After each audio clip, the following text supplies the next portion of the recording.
Queridos, boa noite, tudo bem? Estamos de volta aqui nos nossos encontros às terças-feiras. É um prazer estar aqui de novo falando com vocês. Hoje o nosso tema é por que nós temos tanta dificuldade de parar de gritar, bater e castigar os nossos filhos.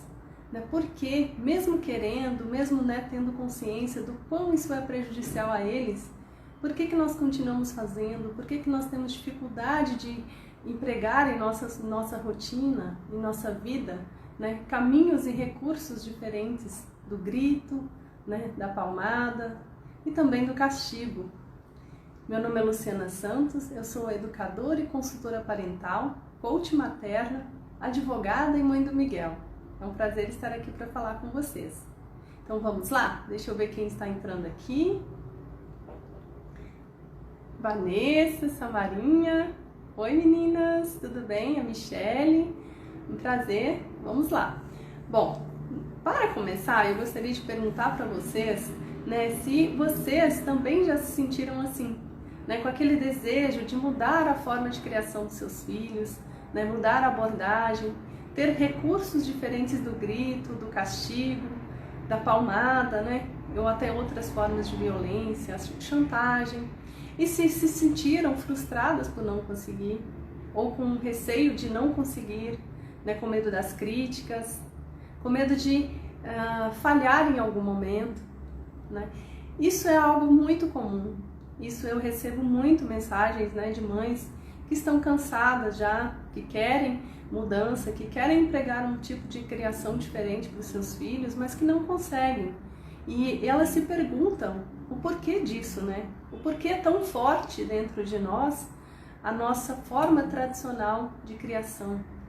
Então hoje nós vamos falar sobre isso aqui. Para falar sobre isso, eu queria passar por 5 pontos que eu considero muito importantes. Basicamente vão explicar aí quais os motivos disso acontecer. Primeiro, a gente tem que fazer um resgate de como a infância foi tratada ao longo da história da humanidade. Como que as crianças foram vistas ao longo da história da humanidade. Este olhar sobre as crianças vai dizer muito sobre como hoje nós tratamos os nossos filhos. Em segundo momento, nós precisamos nos perguntar qual foi a nossa forma de criação, como nós fomos criados, como que nós recebemos dos nossos pais a criação, a forma de lidar com as emoções, com os nossos comportamentos, com o nosso jeito de ser. Em terceiro momento, em terceiro ponto importante, é nós olharmos a nossa carga emocional, daquilo que foi a nossa criação, qual fruto gerou, qual a carga emocional que nós trazemos, quais as nossas dores, as nossas angústias, como que nós temos registrado dentro de nós esse momento da infância. Quarto ponto, nós vamos falar sobre como o mundo prega a criação ainda. Por que em nosso entorno nos diz tanto sobre como educar os nossos filhos, como criar os nossos filhos e qual é a mensagem que tem sido dita. E por último, quero falar sobre o que fazer diante da situação em que nós queremos mudar, nós sentimos a necessidade de mudar e não conseguimos. Por que isso acontece? Deixa eu ver aqui quem entrou. A Bruna, a Érica, o Leonardo. Obrigada, gente, pela participação. Então vamos lá. A gente falando de criança, de infância, quando a gente fala sobre como nós olhamos tudo isso hoje, a gente deve ter em mente que isso é tudo muito novo. Essa forma de buscar o olhar para a criança de forma mais respeitosa, mais acolhedora, afetuosa, é tudo muito novo. Na história da humanidade, até por volta do século XX, início do século XX, a criança era vista como um mini adulto. Não havia um tratamento diferenciado para elas. Durante um período da história, ali por volta da Idade Média, por exemplo, as crianças tinham um cuidado maior, um pouco maior de atenção até o final da amamentação. A partir dali ela era considerada como um adulto pequeno, um adulto de tamanho pequeno. Com isso vinha também uma caracterização da criança como um adulto imperfeito, porque era um adulto que não tinha todas as habilidades, todas as capacidades que um adulto, né, de fato tinha. E isso trazia um olhar muito negativo para a criança. Também teve um período da história em que a criança era considerada como um ser imoral ou amoral, né? Uma criança que nasce sem princípios morais, sem conceitos morais. E isso ela era considerada, por exemplo, como um ser sujo, né? Carregado de maldade. Né? Não sei se vocês já ouviram falar, né? Que criança ainda tem esses comentários, né? A criança é má. Cuidado que a criança faz uns comentários maldosos. Né? Isso é de um período em que a criança era vista como um ser imoral, um ser impuro, né? Um ser que precisava ser lapidado e introduzido, né? a ele, aquela criança, aquele ser, um conceito de moralidade, para que assim ela pudesse se tornar um adulto, né? Dotado de conceitos morais, de uma moral, né? Que pudesse fazer com que ele fosse aceito na sociedade. Então esse olhar sobre a criança, até ali por volta do século XX, trazia muita coisa negativa. A partir do início do século XX, a criança começou a ser vista como um ser que demanda um cuidado especial. Começou a ser vista, né, por exemplo, como aquela questão de lá na Idade Média, né, quando a criança terminava o período de amamentação, ela já começava a ser colocada dentro da rotina normal. E, inclusive, a criança era vista como um trabalhador normal, apenas com capacidade mais reduzida em relação ao adulto. E ali no início do século XX, quando começou a existir esse olhar um pouco mais cuidadoso, né, mais reflexivo sobre a infância, se começou o momento em que houve a substituição do trabalho pela escola. Mas ainda não se preocupava com a qualidade disso. Era apenas uma evolução, né, uma evolução muito importante.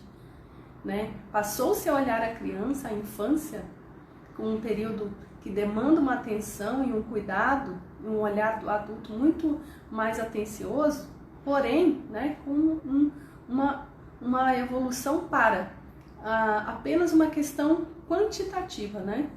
Passou a existir, por exemplo, a especialização de algumas profissões na infância. A medicina, a psicologia, a pedagogia, passou a olhar a infância como um período, né, especial que demandasse um cuidado especial. E aí, né, surgiu, por exemplo, a pediatria. Né? Isso, né, no início do século XX. Lá em 1978, né, um estudioso, ele começou a criar o conceito, começou a construir a ideia de que a criança demandava cuidados emocionais, né? Demandava atenção emocional diferente. Mas em 1978. Em 1990, no Brasil, foi criado o Estatuto da Criança e do Adolescente. Eu tinha 10 anos de idade. Algumas das minhas sobrinhas, não sei, acho que não tinha nascido ainda, mas é bem próximo disso. Então é muito recente esse olhar para a criança com um cuidado maior. Então, se a gente olha a história, a gente vê que é muito recente tudo isso, toda essa demanda, né, por um tratamento mais respeitoso, por um tratamento mais acolhedor para a criança, diante de toda a sua particularidade ali daquele período tão singelo, né? E na verdade, a partir de 1990, né, a gente vê a criação do Estatuto da Criança e do Adolescente muito para cobrir uma falha tremenda da sociedade que tratava a criança ainda muito mal.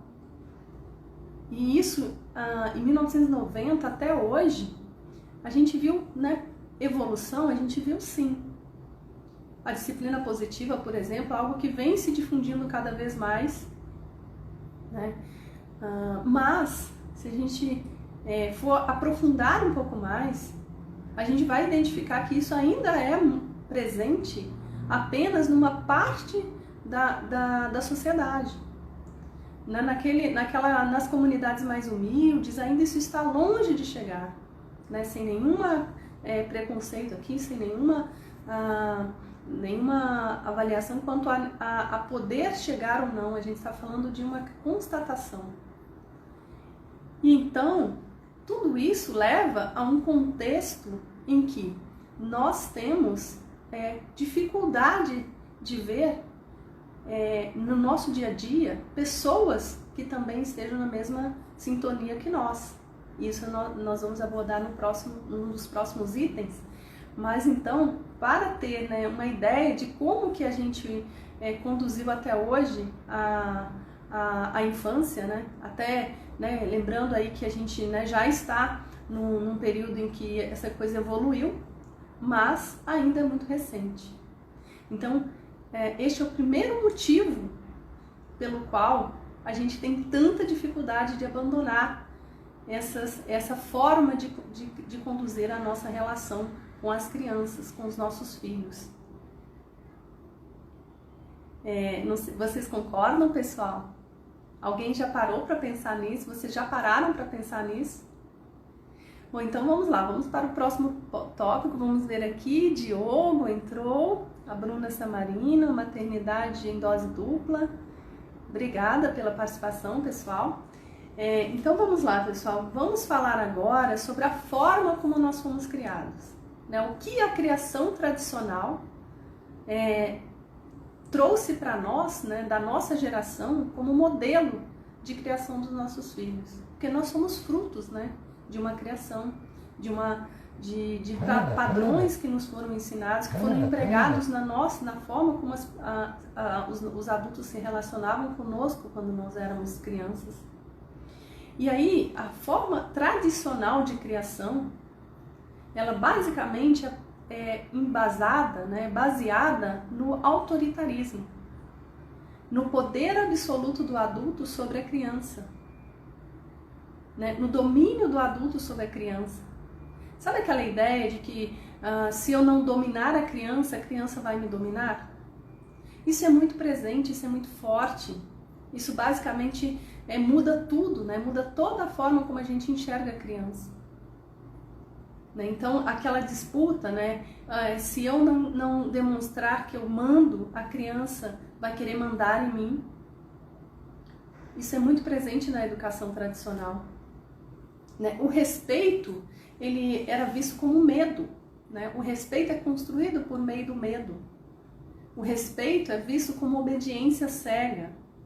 A criança obedece só se ela não questionar, se ela não, né, contestar, se ela acatar todas as ordens sem questionar, sem interrogar o adulto, sem colocar nenhum obstáculo àquela ordem que foi dada.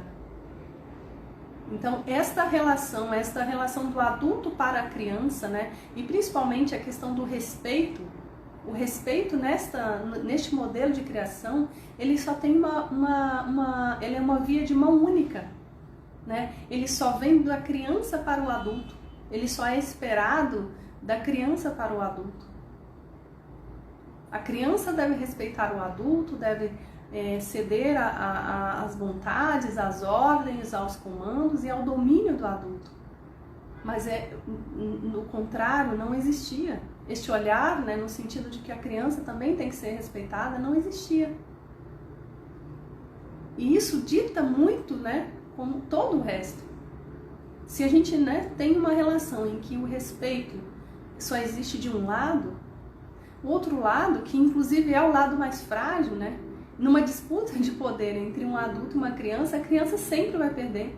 Não tem como a criança não perder nessa disputa. Ela não sabe argumentar, né, como um adulto. Ela não tem a força do adulto. Ela não tem a presença do adulto. Ela não tem os recursos que o adulto tem. Então, com certeza, numa disputa de poder, a criança vai perder. E ela não perde só na infância. Ela perde por toda a vida, porque aquilo marca a criança. Então, né, falando aí da forma como nós somos criados, a gente identifica que estes são os padrões que nós recebemos, este é o modelo que nós recebemos, né? Na nossa infância, nós ouvíamos constantemente que criança não tem querer, que criança não tem que escolher nada, né, que determinar nada, que criança deve ouvir, obedecer. Aquela ideia de criança boazinha, a criança, né, era toda, a criança é muito bajulada e às vezes até paparicada quando está boazinha, quando é bonitinha, quando se comporta como o adulto espera. Até teve um período, né, que na verdade a gente vê que teve um período em que, por uma questão ali de contexto cultural, quando as mães começaram a sair para trabalhar fora, aconteceu um processo um pouco reverso em relação a isso. Que surgiu então, né, surgiu a partir daí então, a permissividade, em que tudo isso se reverte por o extremo oposto da criação autoritária.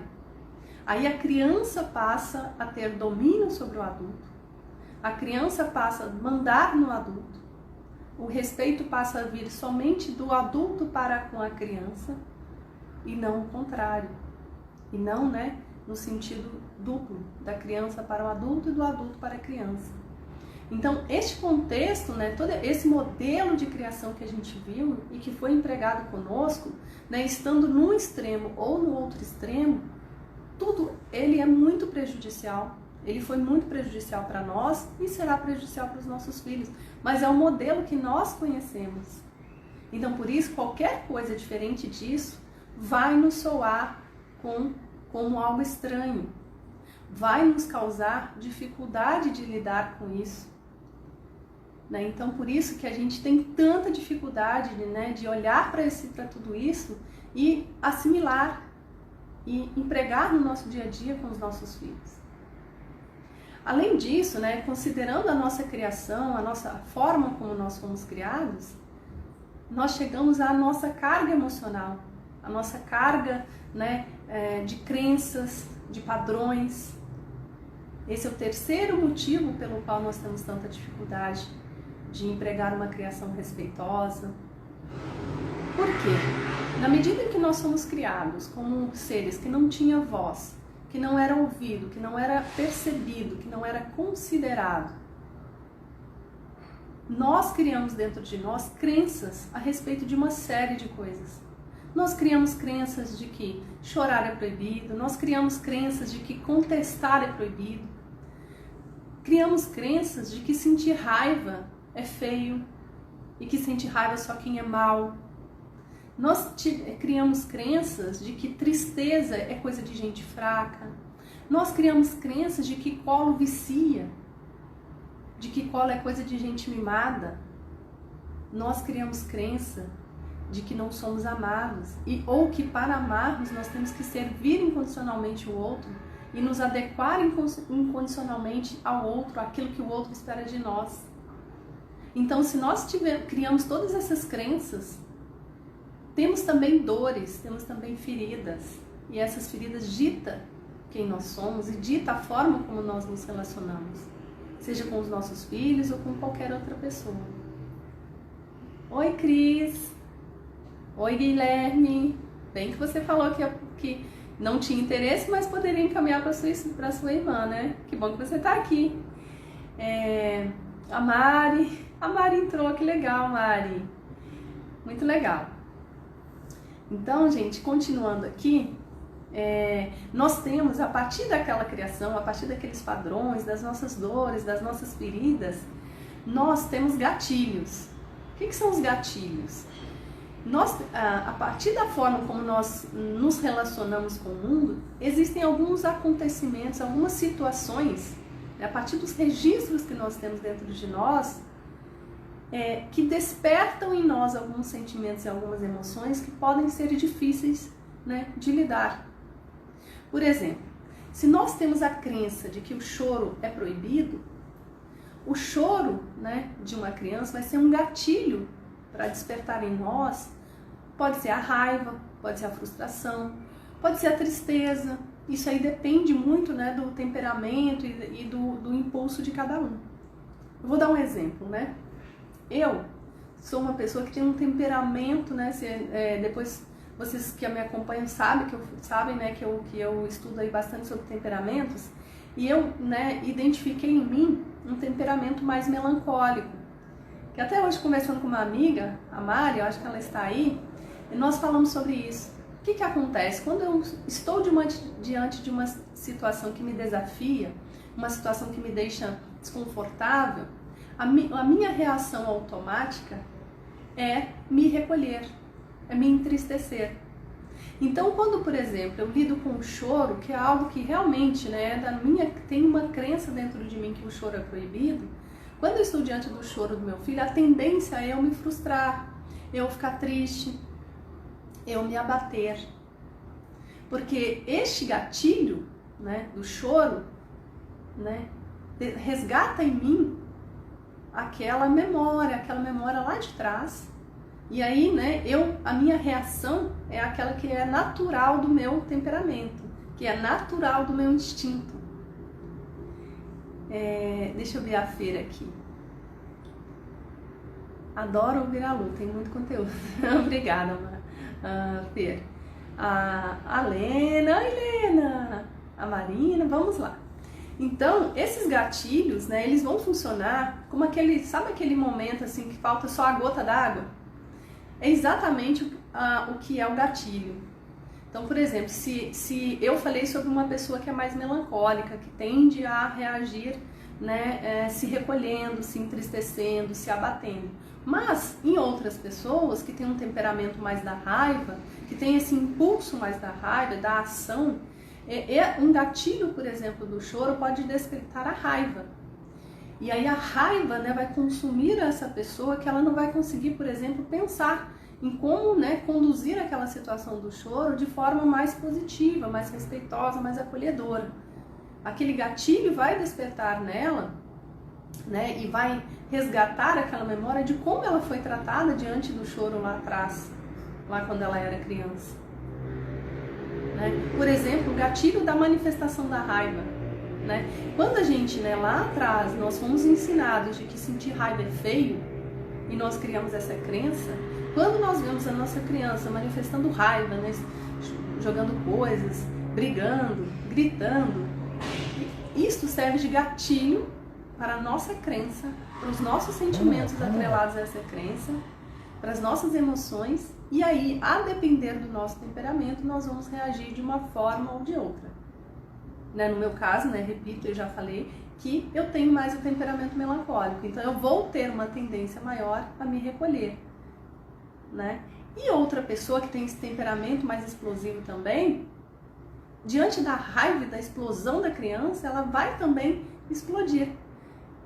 Ela vai ter na reação automática exatamente a mesma reação da criança, o mesmo comportamento da criança. Isso tudo eu estou falando, gente, enquanto a gente está na inconsciência, enquanto a gente não reconstruiu isso, não reeducou o nosso cérebro, não reeducou o nosso funcionamento, o nosso organismo para a gente agir de uma outra forma. Né? Enquanto a gente age no automático, enquanto a gente está na inconsciência, a gente vai ter sim esses gatilhos, e isso vai, né? A gente costuma dizer que vai desandar toda a situação, porque nós não vamos estar no domínio da situação. Deixa eu ver mais aqui quem está comentando. A Meire. Oi, Meire, obrigada pela participação. Bom, gente, também, né, a partir da criação que nós recebemos, nós temos, dentro dessa carga emocional e cultural, nós temos os valores, padrões. Então, quando, né, o que a gente via os nossos pais fazendo conosco quando a gente era criança? A gente tende a repetir isso. É uma tendência natural, porque foi o que nós aprendemos, é o padrão que nós aprendemos. E aí, né, mesmo sem a gente valorar se ele é bom ou ruim, se a gente sem fazer essa avaliação, a gente vai ter a tendência a repetir. Porque dá muito mais trabalho a gente pensar em algo diferente. E aí eu estou dizendo, gente, muito mais trabalho para o cérebro. E eu não estou dizendo, né, dentro daquilo que a gente está buscando, que é a consciência. E não é, por exemplo, a situação que a gente pode enquadrar uma pessoa como preguiçosa. Não é por preguiça que nós não conseguimos, não é por preguiça que a gente age no automático. É porque o nosso cérebro, né, o nosso registro inconsciente traz tudo isso. E aí nós precisamos estar conscientes, resgatar a consciência e trabalhar nisso tudo para a gente sair do automático. O piloto automático vai nos levar a esse tipo de situação. E também os sentimentos, né? Quando a gente fala assim, como que a gente, o que desperta em nós, o que desperta em nós aquilo que os nossos filhos fazem? Qual o sentimento? E aí uma série de coisas pode passar na nossa cabeça, né? Eu estava conversando com uma pessoa hoje e eu perguntei para ela quais os sentimentos, né, que vem quando a sua criança faz determinada coisa.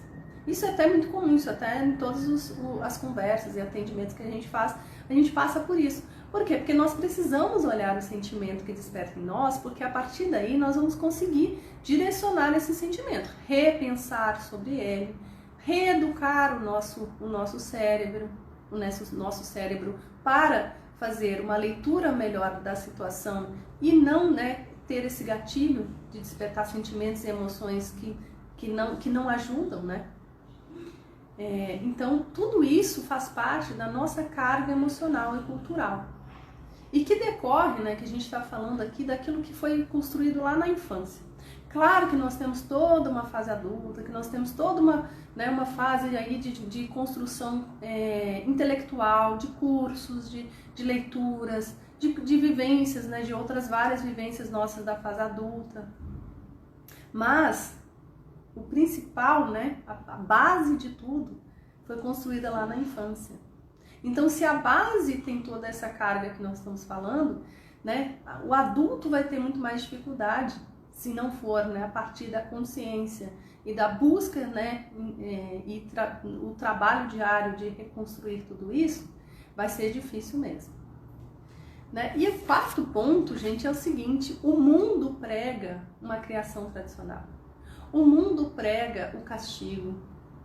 O mundo prega a violência contra a criança. O mundo prega o grito. Quando eu falo mundo prega, eu estou dizendo o seguinte: ainda é muito forte essa crença de que o único meio para criar uma criança, para educar uma criança, é exercendo domínio sobre ela, é mandando nela, é desconsiderando a criança, é gritando, é batendo, é castigando, é exercendo chantagem emocional. O mundo ainda tem esse conceito. Então nós que estamos saindo, né, nós estamos saindo ali do movimento da multidão, claro que nós vamos ter dificuldade, claro que vai ser difícil. Claro que a gente vai ter momentos em que a gente não vai conseguir, que a gente vai, né, digamos, falhar. Quando eu falo mundo, se vocês forem, né, outro dia eu estava fazendo até uma limpeza aqui no armário do Miguel, e eu encontrei um livro de leiturinha assim para ele, que graças a Deus eu não li para ele. Eu até tirei ele dali e vou, né, colocar no lixo. Eu conto já isso. Deixa eu ver aqui o comentário da Fernanda. Perfeito, Lu. Obrigada por compartilhar esse assunto tão importante. Eu que agradeço, Fê. Então, gente, eu estava comentando, né? Eu encontrei, né, um dia desses, um livrinho no armário do Miguel. E aí eu peguei o livrinho, eu peguei com a intenção de ler para ele. Mas eu comecei a ler e assim, eu sempre tenho muita crítica com relação ao livro, até porque eu teria lido antes, mas só que eu peguei ali na hora e não deu tempo de ler antes, porque ele pediu. E aí eu comecei a ler e eu comecei a criar uma história diferente. Por quê? Porque o diálogo daquele livrinho infantil é um diálogo que passa a noção de domínio do adulto sobre a criança, né? De respeito de uma única mão, né? Da criança para o adulto, né? De violência na comunicação com a criança, de desconsiderar a criança. Isso era um livrinho infantil, bonitinho, todo bonitinho, uma história, uma gracinha. Mas a mensagem por trás daquela historinha, o diálogo, as entrelinhas levavam para uma mensagem muito subliminar de que a criança deve obedecer incondicionalmente ao adulto, né? E ser sucumbida pelo adulto. Isso eu falei de um livrinho, né? Um que eu encontrei aqui. Imagina os milhares de livros espalhados por aí. Os livrinhos, inclusive os livrinhos que têm esse intuito mais educativo. As escolinhas. E aí, falando das escolinhas, gente, eu fiz, né, uma época, quando o Miguel, eu fui colocar o Miguel na escolinha, eu fiz uma via sacra, né? Quem conhece a Igreja Católica vai saber o que é via sacra. Eu visitei uma infinidade de escolinhas. Eu avaliei uma infinidade de escolinhas. Porque eu já me sentia muito incomodada com essa questão de as escolinhas terem esse modelo tradicional de criação. E, gente, eu estou em São Paulo, eu moro num bairro aqui que tem bastante opções, né? Tem muitas opções de escolinhas, né, boas. Mas eu tive muita dificuldade de encontrar alguma que fugisse um pouco do padrão tradicional de criação. Porque criação não é só feita pelos pais, não é só feita dentro de casa, é um conjunto. Tem a dentro de casa e tem também a escola, porque as crianças passam muito tempo na escola. E elas têm admiração pelas professoras, elas têm admiração por quem cuida delas lá na escola, então elas repetem, elas internalizam aquilo que elas recebem na escolinha. Dos amigos, das professoras, das cuidadoras. Então eu fiquei muito chocada com aquilo que eu vi e muito triste também, porque eu identifiquei, né, que por mais que eu quisesse, e eu estou em São Paulo, né, uma cidade muito desenvolvida, eu tive muita dificuldade de encontrar. Então isso ainda é muito forte na nossa sociedade, ainda é muito forte no nosso contexto, né, cultural e social. Já vi muitos livros assim, inclusive histórias em livros didáticos com essas mensagens ocultas. Exatamente, Fê. É muito triste porque a gente está, né? Por exemplo, eu vou muito à livraria com o Miguel, à Livraria Cultura. E lá, às vezes, eu pego ali um livro, né, sem ter lido antes, e às vezes eu começo a folhear com ele e rapidamente eu vou mudando a história. Porque eu já identifico com esse tipo de mensagem, mas eu, né, tenho estudado, eu tenho buscado. Então, assim, esta é a mensagem que está espalhada por aí. Esta é a mensagem que está sendo dita, né? E às vezes de forma muito, né, sutil. E aí ela internaliza esse modelo, esse padrão, né, dentro de nós. Quem não é mãe, quem ainda não é mãe, quem ainda não é pai, nem passa pela cabeça uma coisa dessas. E aí quando a gente se torna mãe, se torna pai, a gente se depara com a dificuldade, né? Com tudo, a gente escolhe, não, eu não quero bater no meu filho, eu não quero gritar, eu não quero usar violência, eu não quero usar castigo. Mas e aí? O que eu faço? Porque eu não sei fazer diferente. Tudo que está sendo dito por aí é nesta linha. Né? Felizmente a gente já está evoluindo para um outro cenário, mas é forte ainda esse tipo de modelo. Né? Nós temos também os nossos amigos em nossa volta, a nossa família. Né? Quem aqui não tem dificuldade, por exemplo, quando está, né, conduzindo uma determinada situação com a criança, não vem ali, né, um amigo, alguém da família criticar, ou às vezes até hostilizar mesmo, né, nos considerando como, por exemplo, você vai mimar essa criança, você vai estragar essa criança, né, você está fazendo tudo errado, de onde é que você tirou essas ideias malucas? Então, assim, os nossos amigos e nossos familiares, eles vão dificultar bastante o processo, se eles não estiverem mesmo dentro dessa mesma, né, desse mesmo conceito que nós, dessa mesma consciência que nós. Eu, recentemente, estava assistindo uma série, agora eu não me lembro bem o nome da série, uma série muito moderna, muito bacana, assim, eu não guardei o nome porque eu não identifiquei, não me identifiquei com ela. Mas eu acho que é This Is Us. E ali eu via, né, assim, porque trata de situações de famílias, então eu vi uma dos episódios em que tinha uma discussão familiar de uma série moderníssima, atualíssima, em que, por mais que a abordagem tenha sido um pouco mais, né, cuidadosa com a criança ali envolvida, ela ainda assim estava naquele modelo tradicional de que a criança não tem que ser ouvida. A criança não tem que ser... a criança pode até ser ouvida, mas considerada não. Então, ainda há o uso do castigo.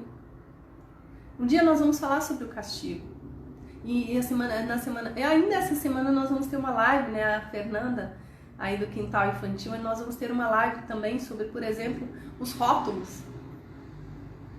Né? Então, assim, ainda tem, né, dentro de toda essa busca por conhecimento, por um modelo mais positivo, mais evoluído, mais empático com a criança, mais respeitoso, ainda nós temos um contexto, né, em nossa volta, um entorno que dita algo muito diferente.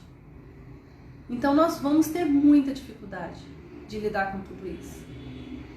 Então, gente, para resumir, nós temos esses quatro, basicamente, né, esses quatro grandes motivadores para a gente ter tanta dificuldade com a nossa escolha por uma criação respeitosa. A infância, né, e a forma como ela foi vista e como ela tem sido tratada ao longo da história, né, a forma como nós fomos criados, a nossa carga cultural e o nosso entorno, né, os nossos amigos, famílias, TV, livros, desenhos, séries, revistas, tudo isso, né, reforçando padrões que nós queremos quebrar. Então, a nossa luta, a nossa busca por algo diferente se torna muito difícil. Nós temos, né, aí desafios diários. Outro dia alguém comentou aqui que é 1 leão por dia. Na verdade, eu tenho dúvidas sobre se é 1 leão por dia. Eu acho que é 1 leão por cada situação. Porque é realmente desafiador. Chega às vezes a ser angustiante. Então, né, diante de tudo isso, né, considerando que a gente tem todas essas dificuldades, mas ainda assim nós não aceitamos uma criação em que haja grito, castigo, violência. Como, né, fazer para lidar com essa força do nosso entorno, com essa força da nossa história, com a força da nossa bagagem cultural e das feridas nossas de infância? O que fazer para romper com tudo isso? Na verdade, gente, uma vez feita a escolha, né, eu vou aqui falar de 4 passos, né? Vou dizer que são 4 passos. Deixa eu arrumar aqui a câmera que deu uma mexida aqui. 1 leão por hora, Fer, exatamente. Então vamos lá. O que fazer, né, quando a gente escolhe uma criação respeitosa, a gente escolhe este caminho, a gente não aceita o grito, a gente não aceita a violência, a gente não aceita o castigo, mas a gente tem todo um entorno dizendo que isto é o caminho correto. O que fazer diante de uma situação dessas? O que fazer com as nossas dores, com as nossas feridas emocionais, com a nossa carga cultural e emocional, com os nossos sentimentos, com as nossas crenças, com tudo que nós aprendemos ao longo da nossa vida toda? O que fazer com tudo isso e o que fazer para a gente não fugir da nossa escolha? Primeira coisa é conhecimento. A gente precisa buscar conhecimento. A gente precisa se nutrir, né, de informações, recursos, para a gente substituir tudo isso que nós recebemos. Imaginem só, gente, da noite para o dia nós viramos mães. Né? Eu costumo dizer aqui que o período da gravidez é o período em que a gente fica, né, no mundo da lua. A gente pensa que vai ser uma maravilha, que vai ser que não vai ter desafio nenhum. No caso, né, estou falando da mãe de primeira viagem, que é o meu caso. Mas hoje, né, como as famílias estão basicamente aí entre 1 e 2 filhos, 3 no máximo, a gravidez, as gestações, a gente, né, romantiza muito. E aí quando a gente se depara com a situação em que a gente se torna mãe e pai, né, mãe, pai, cuidador ali, eu não sei, né, às vezes pode até ser uma relação que não seja de filho, Mas quando nós estamos diante de uma situação dessa, não nos resta outra saída senão buscarmos conhecimento. Sem conhecimento, nós vamos ter maior ainda dificuldade de lidar com tudo isso. Então, o conhecimento é a base de tudo. A partir do conhecimento, nós vamos conseguir reagir à força que tem tudo isso que eu comentei. Nós vamos conseguir reagir aos comandos ocultos que a gente tem da nossa bagagem cultural e emocional. Nós vamos conseguir reagir à crítica que vem de fora. Nós vamos conseguir reagir a um parente que quer interferir. Nós vamos saber conduzir, né, as situações do dia a dia, como, por exemplo, os parceiros que não estão na mesma jornada que nós. Então, gente, esse é um passo muito importante. Outra questão é nós fortalecermos o cuidador que está dentro de nós. Curar as nossas feridas, as nossas dores, repensar as nossas crenças, voltar à nossa infância, nos acolhermos, mantermos o autocuidado, porque quanto mais cansados e esgotados nós estivermos, nós vamos ter dificuldade de lidar com os desafios do dia a dia. Então, isso é importantíssimo que nós façamos. É imprescindível que a gente faça isso. Deixar clara a escolha. Nós precisamos deixar clara a escolha que nós fizemos. Seja para nós, seja para quem for. Nós precisamos deixar clara. À medida em que a gente deixa claro, todo o nosso entorno vai respeitar. E com convicção. Nós fizemos uma escolha consciente, nós sabemos o que queremos e nós fazemos questão de manter a nossa escolha. E aí vem, né, a última coisa que eu quero abordar aqui, que é o seguinte: se permitir errar, se permitir falhar.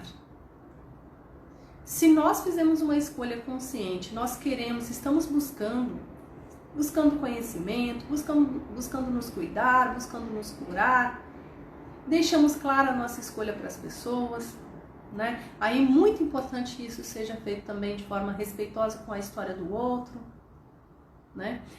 Por último, o que a gente, né, deve fazer? Se permitir falhar.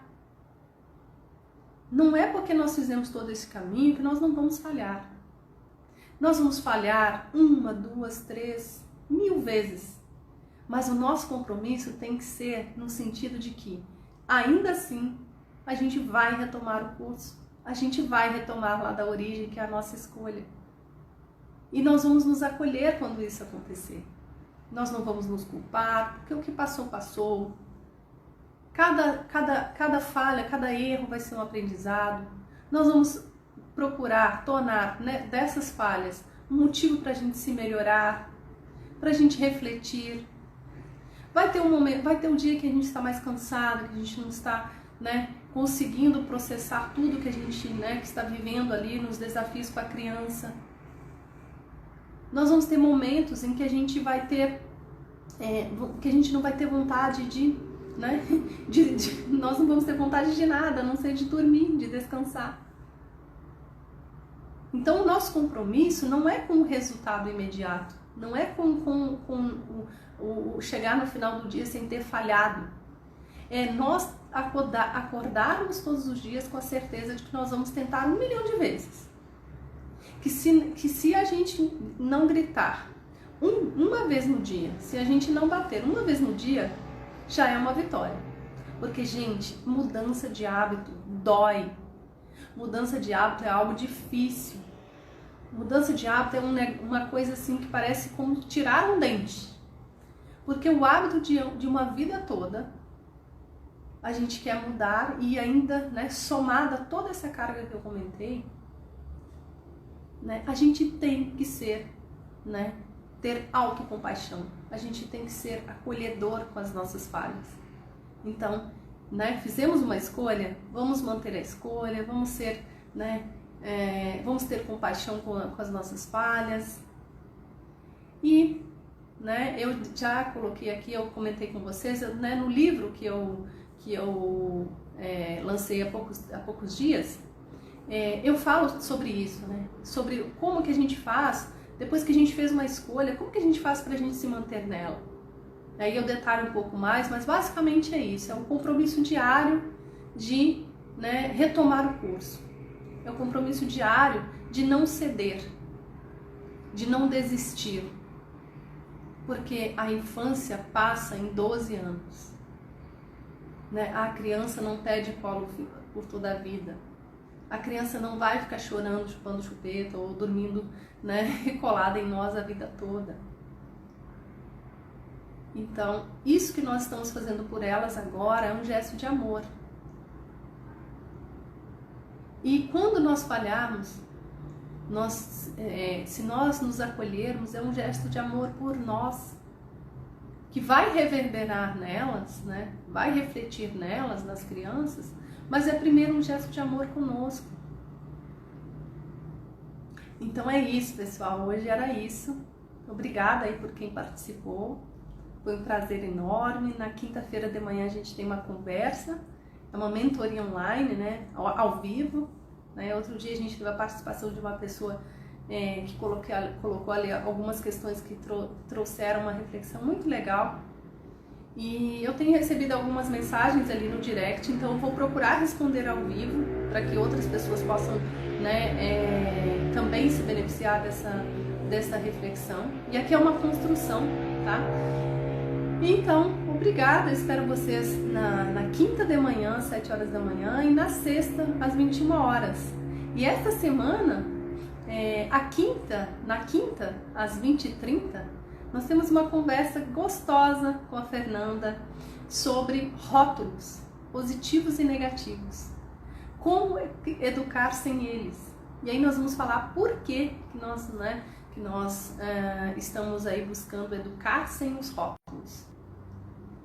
Então é isso, pessoal. Obrigada e até a próxima. Boa noite.